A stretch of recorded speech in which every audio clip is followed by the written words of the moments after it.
Yo, what is going on, guys? Welcome back to another video. So in the NHL, there are a decent amount of former star NHL players that when their playing days are over, they transition either to become a coach, someone like Marty St. Louis with Montreal, or they go into the front office. Steve Yzerman, general manager of the Tampa Bay Lightning, now the GM of the Detroit Red Wings. But I didn't realize just how many former NHLers now are either head coaches or general managers. It's actually 35 out of the 64, and basically like outside of like five guys, everybody played at least decent level of junior hockey. So we're gonna go through. We're gonna rank 35 all the way down to the best former NHLer that is now a head coach or general manager. We're gonna have some fun. We are still in like the peak of the offseason, so this is the kind of videos that I'm making before I start diving into my standing predictions. But without further ado, we're gonna get into it based on the NHL career. And at 34th and 35th, it is a tie between two guys that only played one game at the NHL level. That being Ryan Huska, the current Calgary Flames head coach,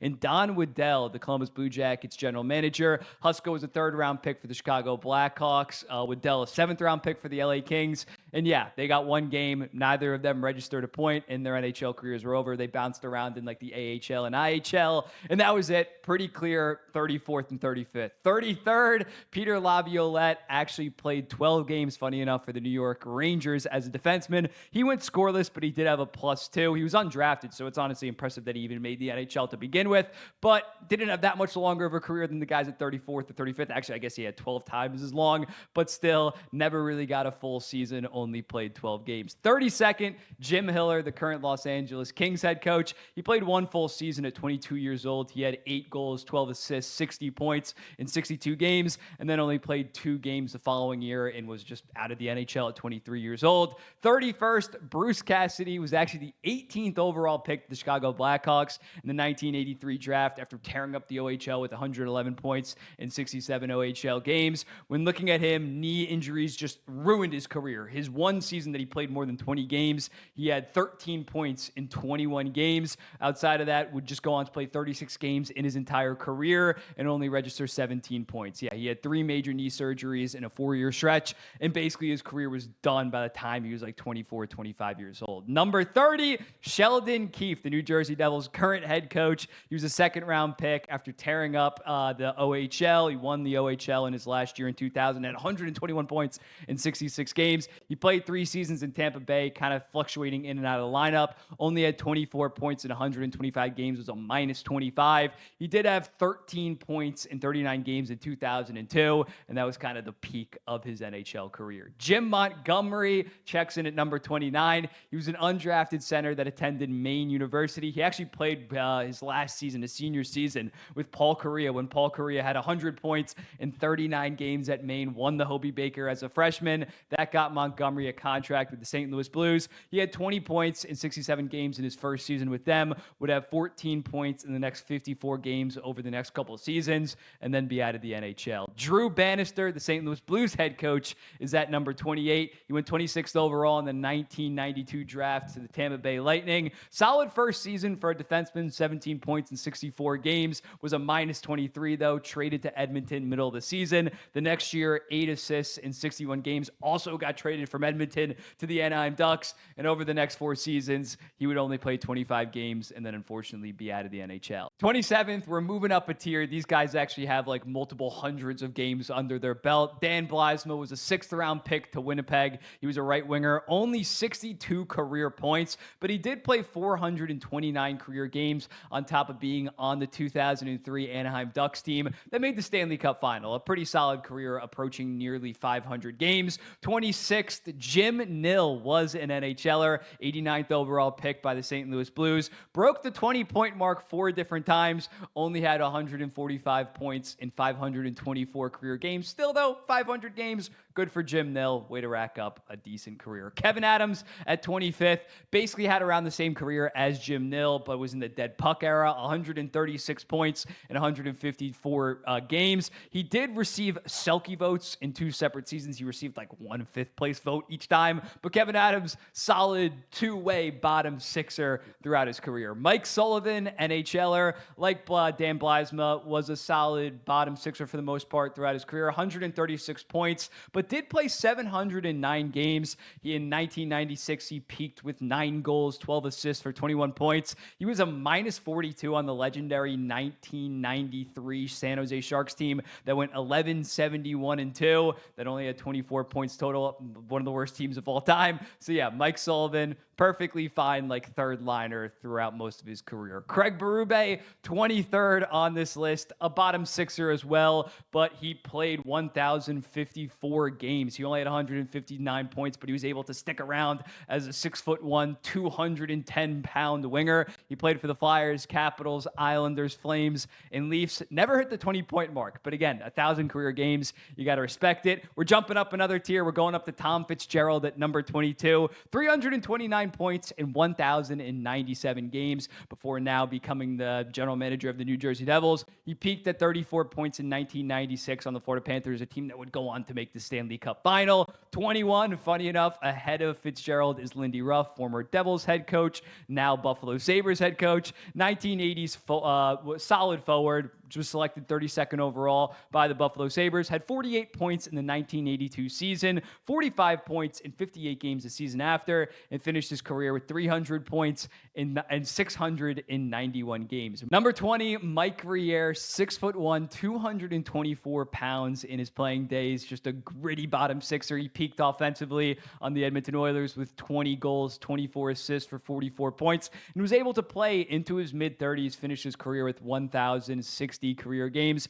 Very impressive career. Scott Arniel at 19, the Winnipeg Jets' new head coach. He went 22nd overall to the Winnipeg Jets. He was a solid middle sixer. He peaked in 1984 with 21 goals, 35 assists, 56 points. He had 4 other seasons with at least 40 points. He was out of the league by 29 years old, but he did finish his career with 338 points in 730 games. Dean Evason, new Columbus Blue Jackets head coach, formerly the Minnesota Wild's head coach. He burst onto the scene in the 1986 season on the Hartford Whalers with Ron Francis. He had 48 points in 55 games at only 21 years old. The following season, he would have 59 points. By 1991, he had just 29 points in 75 games. Unfortunately, he was out of the league by 31 years old, still had 372 points in 803 games, a very solid overall career. 17th, Steve Staios, Ottawa Senators general manager, longtime NHL defenseman, spent 8 seasons in Edmonton, was a decent part of that 2006 Stanley Cup final team. It finished his career with 220 points in 1,001 games. Another longtime NHL defensive defenseman was Luke Richardson, 6'3", current Chicago Blackhawks head coach. 6'3", 210 pounds, former 7th overall pick that walked into the NHL immediately. Never scored more than 21 points in a season, but played 1,417 games in his career on some pretty solid playoff teams. Travis Green, the Ottawa Senators' new head coach, went 23rd to my New York Islanders. 40 points at 23 years old, but then only had 12 points in 42 games. But then the year after had 70 points in 69 games, then 64 points, in part because Ziggy Palfrey really broke out for my Islanders on top of Pierre Turgeon leaving. He never really produced like that again, but was a solid like 30 to 40 point guy for a couple seasons. Number 14, Don Sweeney, another more so defenseman, key defenseman to the 1990 Bruins, peaked at 34 points, but was a consistent 20 to 30 point guy, 273 career points